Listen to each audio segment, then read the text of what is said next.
The NWSL is officially on summer break, the World Cup is rolling, and PSG just planted a flagship in LA, so Angel City's real test starts now.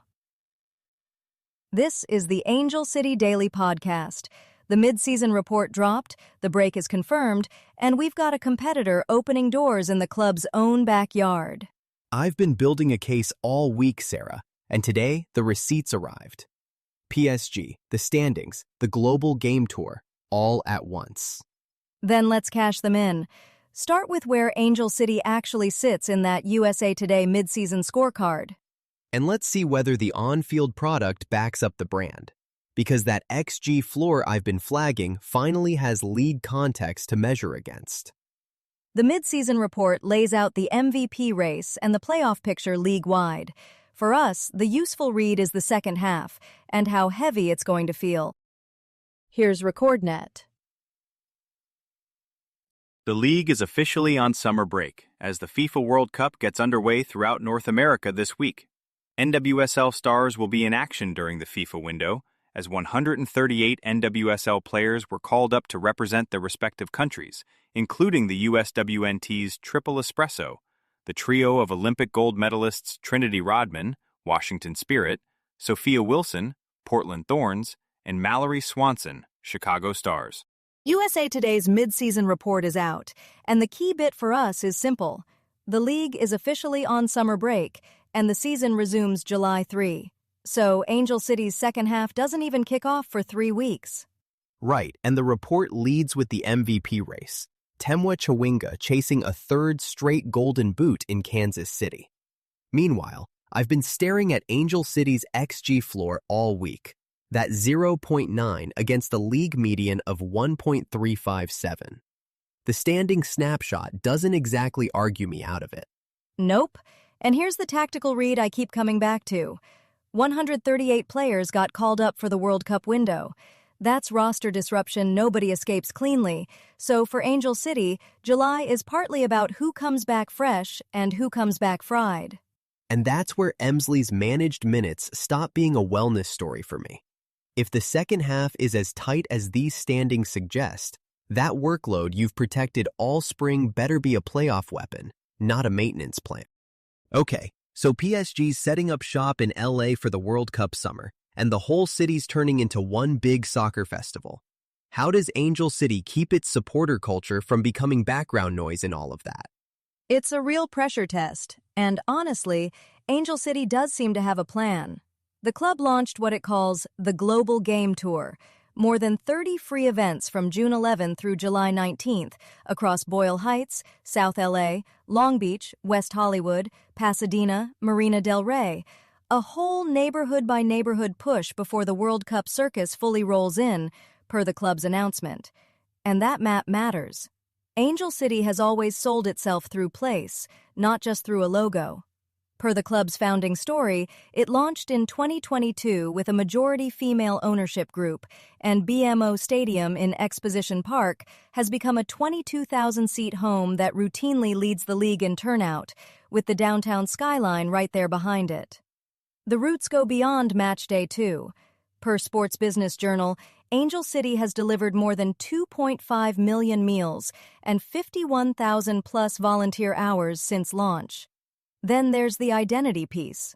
Last year, supporters and players rebranded a match night around the phrase Immigrant City Football Club, with club captain Allie Riley and staff openly tying the club to LA's immigrant communities while the city was under intense pressure. PSG can build a slick World Cup activation. Angel City's edge is the stuff that's earned, specific, and already belongs to these neighborhoods. So the community work is the moat, clearly. But is there a risk Angel City leans so hard into the off-pitch identity that the actual soccer product gets left behind, while casual World Cup fans are in town deciding whether they want to become regulars? Yeah, that tension's real.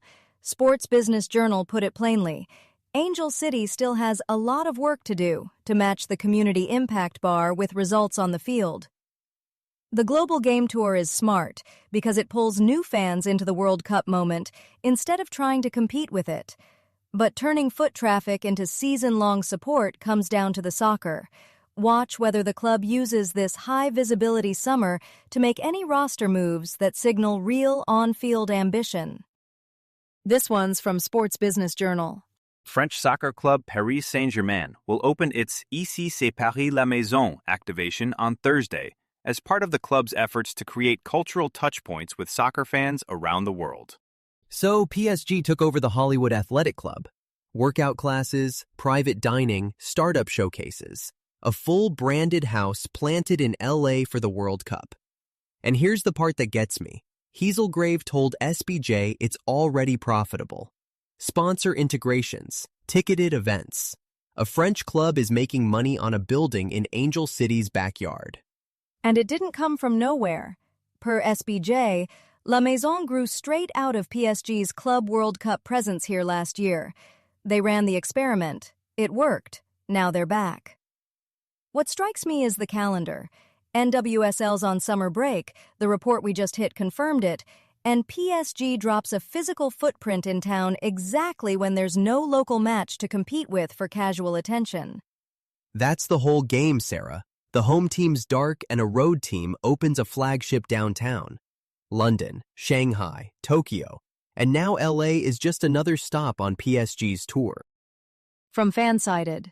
SoFi Stadium will play host to 8 games during the 2026 World Cup. The vast majority of Angelinos won't be attending those games, though. Most of us will be flipping on the TV, or, even better, heading out to enjoy the action with friends and family. FIFA Fan Festival at the Coliseum, June 11 through 14, $10. Kids under 12, free. Giant screens, live music, food, and that's just the official hub. So here's my math. The Coliseum is right there in Exposition Park, walking distance from where Angel City plays.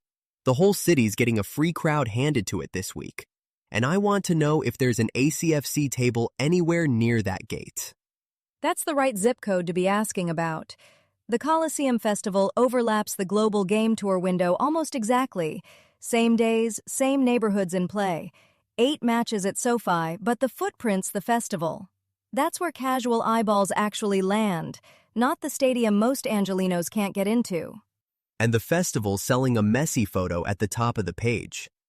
PSG's got a whole flagship. The Coliseum's got the FIFA show. Angel City's got a tour schedule. I want to see them planted at one of these hubs, not adjacent to it. Soccer Live writes. For most fans, the core questions stay consistent throughout the season. Who plays next? Which clubs are in good form? Which teams are picking up points at home but fading away from home? Which fixtures carry playoff implications?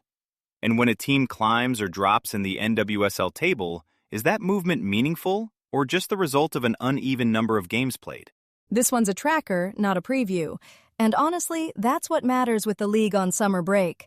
The standings snapshot from the midseason report we hit earlier only tells you so much unless you read it with games played context. Right, and that's the catch with Angel City. Wherever they're sitting in that table, half of it's noise until you square up the schedule. Uneven games played can make a mid-table line look prettier or uglier than it is. Exactly. The page's whole pitch is pressure points, which fixtures carry playoff weight when play resumes. For ACFC, the second half comes down to a finite number of points left on the board. Vibes won't get you into the playoffs. And that's where my XG floor argument lives. Form on a tracker is lagging. If you're creating 0.9 a game, the standings eventually catch up to you.